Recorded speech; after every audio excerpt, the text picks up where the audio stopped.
Hello students, मुझे पता है इस समय का सबसे प्रॉब्लमेटिक जो क्वेश्चन है वो ये है कि जो बोर्ड के पेपर्स आप लोगों ने नहीं दिए हैं या जो बोर्ड कंडक्ट नहीं करवा पाया किन्हीं कारणों के वजह से, वो उसके मार्क्स अलॉट कैसे होंगे या बोर्ड उसके मार्क्स कैसे अलॉट करेगा। तो ये क्वेश्चन एक बहुत बड़ा प्रॉब्लम इस समय खड़ा कर रहा है। लेकिन उसके लिए भी परेशान होने वाली बात नहीं है। ये जो वो नोटिस CISE ने रिलीज़ किया था उसमें साफ साफ बता दिया था कि जो 1 से 15 के बीच में पेपर होने वाले थे, 1 से 15 जुलाई के बीच में, वो अब नहीं होंगे और जो रिज़ल्ट आना है वो एक फॉर्मुलेशन के तहत आ जाएगा 15 जुलाई या उससे पहले। तो ये बातें वो पहले ही 26 तारीख के नोटिस में CISE रिलीज़ कर चुका है। तो हम लोग आज इस वीडियो में ये जानेंगे कि वो मार्क्स का फॉर्मुलेशन होगा कैसे, किस प्रोसीजर से, किस फॉर्मूले के तहत वो मार्क्स अलॉट होंगे जो आपने पेपर नहीं दिए हैं। तो पहले तो मैं आपको बता दूं, वो मार्क्स जो हैं वो मेजरली डिपेंडेंट हैं आपके पेपर्स जो आपने दे दिए हैं उन पे। ठीक है, कैसे, अभी मैं बताता हूँ आपको कैसे। तो जो पेपर्स आपने नहीं दिए हैं वो कौन कौन से हैं, पहले तो वो डिस्कस कर लें। वो 2 सेक्शन में डिवाइडेड है। एक है 80 मार्क्स का और दूसरा है 100 मार्क्स का।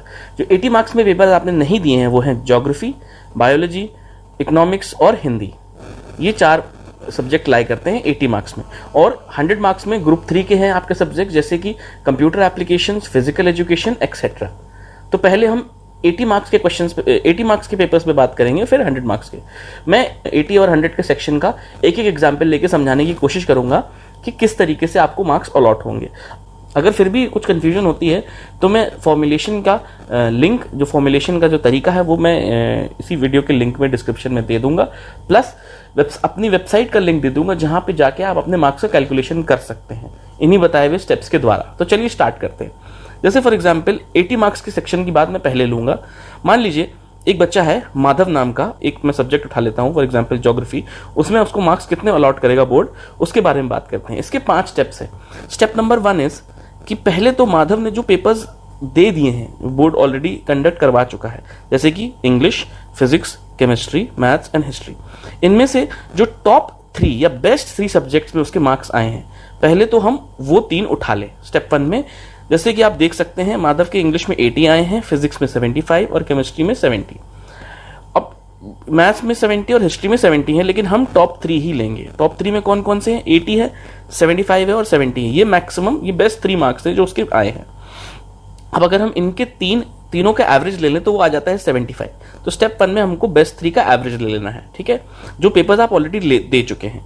सेकेंड पार्ट में इसी सब्जेक्ट ज्योग्राफी का जो स्कूल से इंटरनल मार्क्स अलॉट हुए हैं वो ले लेना है। तो स्टेप 2 में मान लीजिए फॉर एग्जांपल माधव को 19 मिले आउट ऑफ 20 इन ज्योग्राफी। फिर हम आ जाते हैं स्टेप 3 पे। स्टेप 3 में हम निकालेंगे predicted percentage of marks according to the formula. Step 3 कहता है कि 70% हम लेंगे एक्सटर्नल के मार्क्स और 30% हम लेंगे इंटरनल के मार्क्स। तो 70% हम लेंगे स्टेप 1 के मार्क्स का परसेंटेज, जैसे कि 70% ऑफ 75/80 इंटू 100, जो कि आपके मार्क्स अचीव्ड है इन स्टेप 1, और 30% हम लेंगे ऑफ 19/20 इंटू 100, जो कि आपको इंटरनल्स में मिले हैं। तो अगर हम इनको फॉर्मुलेट करेंगे तो इसको फॉर्मुलेट करने के बाद हमारा आंसर आ जाता है 94.125। तो ये हमारे हो गए प्रेडिक्टेड परसेंटेज मार्क्स। अब प्रेडिक्टेड परसेंटेज मार्क्स से हम स्टेप 4 में निकालेंगे प्रेडिक्टेड मार्क्स। प्रेडिक्टेड मार्क्स हम स्टेप 3 के ही मार्क्स में से 80% निकाल के इसको फॉर्मुलेट करेंगे। जैसे 80% ऑफ 94.125 को जब हम कैलकुलेट करेंगे इट विल अमाउंट टू 75.3। तो ये हमारे हो गए predicted marks according to the formula. अब ये हैं वो मार्क्स जो आपको आउट ऑफ 80 बोर्ड्स अलॉट करने वाला है। अब जो फाइनल मार्क्स अलॉटेड होंगे आपको वो हो जाएंगे आउट ऑफ 80 स्टेप 4 वाले 75.3 और 19 आउट ऑफ 20 वाले जो आपको इंटरनल में अलॉट किए गए थे। तो इन दोनों को सम अप करके हो जाता है 94.3। तो दैट मीन्स माधव को आउट ऑफ 100 ज्योग्राफी में 94.3 मिलेंगे। This just an example for a category of 80 marks. अब हम लोग मूव करेंगे दूसरी कैटेगरी की तरफ जो कि 100 मार्क्स की है। अब जैसे मान लीजिए 100 मार्क्स में एक बच्चा है आदित्य नाम का, और वो कंप्यूटर्स में उसको मार्क्स किस तरीके से मिलेंगे, क्या प्रोसीजर होगा अलॉटमेंट का, उस पर हम बात कर लेते हैं। कंप्यूटर्स एप्लीकेशन हमें पता है 100 मार्क्स का सब्जेक्ट है। 100 मार्क्स का इंटरनल होता है, 100 मार्क्स का एक्सटर्नल होता है, ठीक है। इसमें 4 स्टेप्स रहेंगे। स्टेप 1 में हम वही अपना पुराना तरीका बेस्ट 3 का एवरेज ले लेंगे। जैसे मान लीजिए आदित्य के टॉप 3 सब्जेक्ट्स में आउट ऑफ 100 87.5 आए हैं एवरेज मिला के, और इंटरनल में उसको 100 आउट ऑफ 100 मिले हैं कि भाई एक्सटर्नल भी 100 का होता है, इंटरनल भी 100 का होता है। तो स्टेप 3 में बहुत आसान है, हम प्रेडिक्टेड मार्क्स निकाल लेंगे 70% of external and 30% of internal. तो 70% ऑफ स्टेप 1 मार्क्स और 30% ऑफ स्टेप 2 मार्क्स, तो that will sum up to 61.25 and 30, तो उसका आंसर आ जाएगा 91.25। सिंपल है। तो इस तरीके से हम इसके टोटल मार्क्स निकाल सकते हैं एक्सटर्नल के 91.25 आउट ऑफ 100। अब इंटरनल में उसको ऑलरेडी 100 मिला हुआ है, तो लास्ट स्टेप में हम फाइनल मार्क्स अलॉटेड लिख देंगे 91.25 प्लस 100 डिवाइडेड बाई 2, तो उसका एवरेज आ जाएगा 95.63। So this is the way we calculate the marks in the category of 100।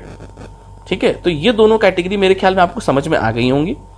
अगर ये भी समझने में प्रॉब्लम है तो मैं आपको एक बात और बता देता हूँ, मैंने वेबसाइट के नीचे लिंक दे रखा है, आप एक दफ़ा जाएं, उसमें सारे अपने मार्क्स जो भी आपको मिलने वाले हैं या मिल सकते हैं आप उसके अंदर डालें, और आप देख सकते हैं आपका रिजल्ट क्या आ सकता है या क्या आने वाला है।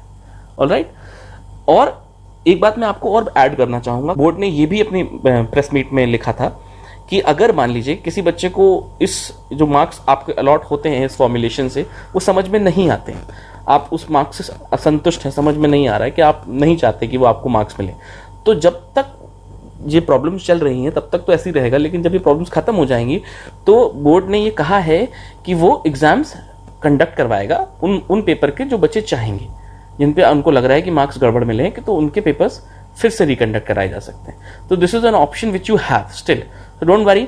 और मुझे लगता है स्ट्रेस और परेशान होने की बिल्कुल ज़रूरत नहीं है, एंड आई एम होपिंग कि अंडरस्टैंडेबल है। अगर कुछ समझ में नहीं आया तो do comment, I will try to explain more and hope that helps.